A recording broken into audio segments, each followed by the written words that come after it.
उर्दू ज़बान के क्या कहता है टीचर हैं, तो उर्दू ज़बान सीखने में क्या क्या परेशानियाँ आती हैं, क्या क्या दुश्वारियाँ आती है और उसका हल क्या है, हम उसको किस तरह सॉल्व कर सकते हैं, उस बारे में ये चीज़ें हैं। तो पहले कुछ जो परेशानियाँ हैं, दुश्वारियाँ हैं, वो बताना चाहेंगे। हुरूफ़ तहज्जी यानी अल्फ़ाबेट्स की पहचान बच्चों में नहीं हो पाती है।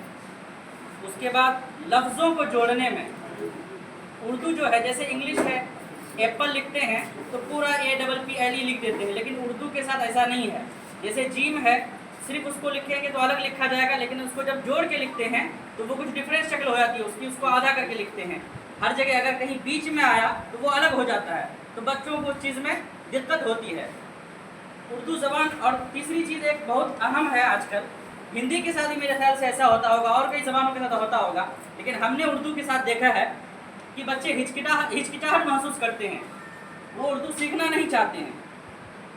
और वालिदैन भी, फादर्स पेरेंट्स जो है वो भी चाहते हैं कि हमारे बच्चे जो हैं अंग्रेज़ी सीखें, साइंस सीखें, मैथ सीखें। ऐसा कीजिएगा कि उर्दू में ही बोलिए, ठीक है ना? हाँ, आप उर्दू में बोलिए, जो कीवर्ड्स है एटलीस्ट उर्दू में। नहीं उर्दू में टोटल आप बोलिए।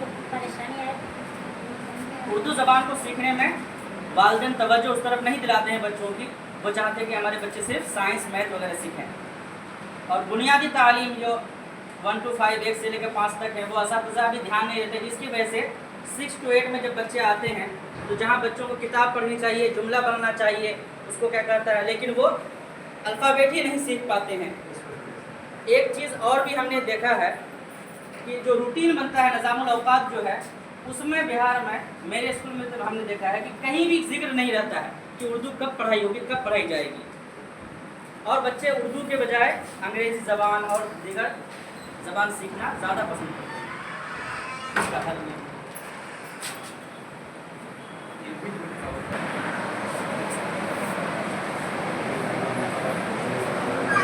दुश्वारियों के हल इस तरह हैं। पहला, हुरूफ तहजी कार्डबोर्ड या तस्वीर के जरिए सिखा सकते हैं। हुरूफ तहजी कार्डबोर्ड या तस्वीर के जरिए सिखा सकते हैं। दूसरा, लफ्ज़ों को तोड़ तोड़ कर सिखाया जा सकता है। जैसे जेल, उसका हुरूफ है जीम, ये और लाम, तीनों को जोड़ करके जेल बनता है। तीसरा, उर्दू ज़बान की अहमियत के बारे में बता सकते हैं। चौथा, उर्दू ज़बान में मिलने वाले मौक़े के बारे में बताना।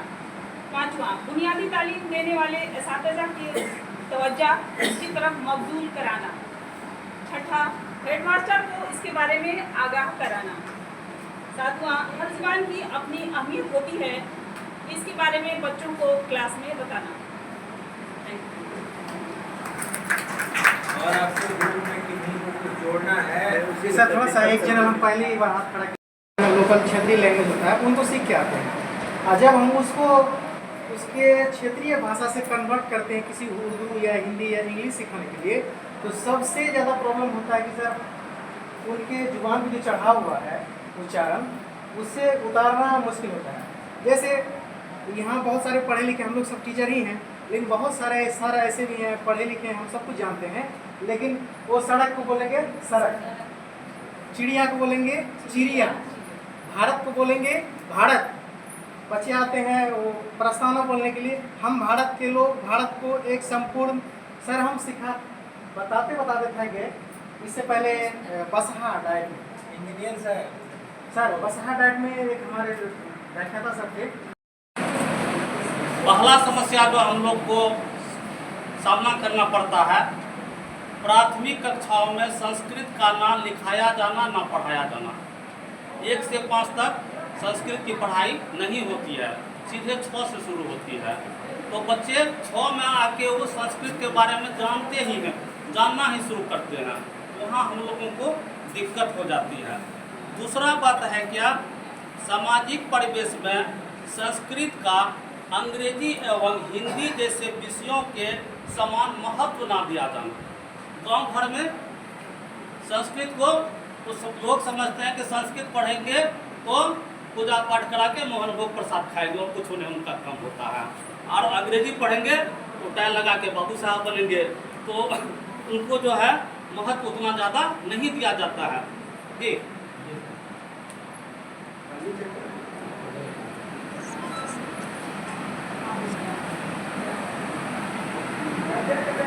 उसके बाद है जब पढ़ते ही नहीं हैं बच्चे तो संस्कृत के वर्णमाला का सुचारू ज्ञान उनको नहीं हो पाता है। संस्कृत को एक कठिन विषय मानना समाज में या बच्चों के बीच या मान्यता चली आ रही है कि संस्कृत एक कठिन भाषा होती है।